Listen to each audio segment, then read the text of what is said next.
এই সেই ঝর্ণা, অযোধ্যা পাহাড়ের ঝর্ণা। এই ঝর্ণার আওয়াজে অনেক কিছু বলছে, যেটা আমরা হয়তো বুঝতে পারছি না।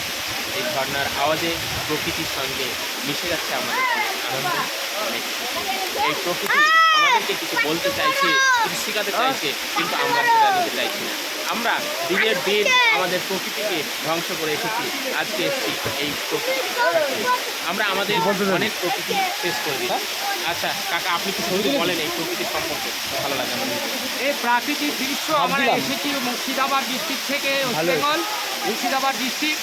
আমাদের খুব মনের এনজয়, এটা আমরা জানি। ভ্রমণ করলে আমাদের মনটা খুব ভালো হয়, শরীরের পক্ষে ভালো আমাদের দেখায়।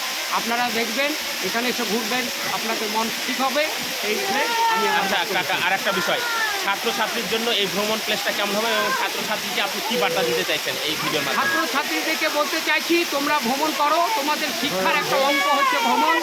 হ্যাঁ, ভ্রমণ করে ট্যুর করলে পারে তোমাদের সব কিছু মনে থাকবে এবং সব কিছু দেখার জন্য আপনারা তোমাদের অনেক কিছু অভিজ্ঞতা বাড়বে এবং মনটা প্রফুল্ল হবে তোমাদের। সেই প্রফুল্লর জন্যে তোমরা ভালোভাবে পড়তে পারবে, ধৈর্য ধরে তোমরা ভালো মনের ফুর্তিতে পড়াশোনা করতে পারবে। বিশেষ করে যারা ভূগোলের ছাত্রছাত্রী আছে তাদের তো অবশ্যই আসা প্রয়োজন। হ্যাঁ, অবশ্যই আসবে। হ্যাঁ, যারা ভূগোলে পড়াশোনা করেন তাদের অবশ্যই মানে পৃথিবীর মানুষ কিছু সব কিছু জিনিস আপনাদের দেখানো দরকার এবং তা হলে পরে আপনাদের ভূগোল সম্বন্ধে অভিজ্ঞতা ভালো হবে।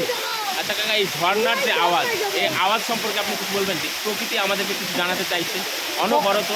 প্রকৃতি আমাদেরকে জানাতে চাইছে যে আমার যে যে সংসার, তোমরা এইভাবে আমাদেরকে বইতে থাকো, তোমাদেরকে আমরা উৎসব করার জন্য এসেছি। তোমরা আমাদের কাছে আনন্দ নিয়ে তোমরা সুস্থভাবে সব কিছু সফর করে তোমাদের মনকে প্রফুল্ল করে তোমরা জীবনযাপন করো। এটাই আমাদেরকে বার্তা দিচ্ছে যে আমরা এইটা যেন পাই। তার মানে প্রকৃতি চাইছে যে আমরাকে ধ্বংস করো না, আমরাকে জীবিত রাখো, আমরাকে শ্রদ্ধা করো। প্রয়োজনে আমাদের বাড়ির আশপাশে গাছপালা লাগাতে হবে। গাছপালা লাগাতে হবে। হ্যাঁ, থ্যাংক ইউ।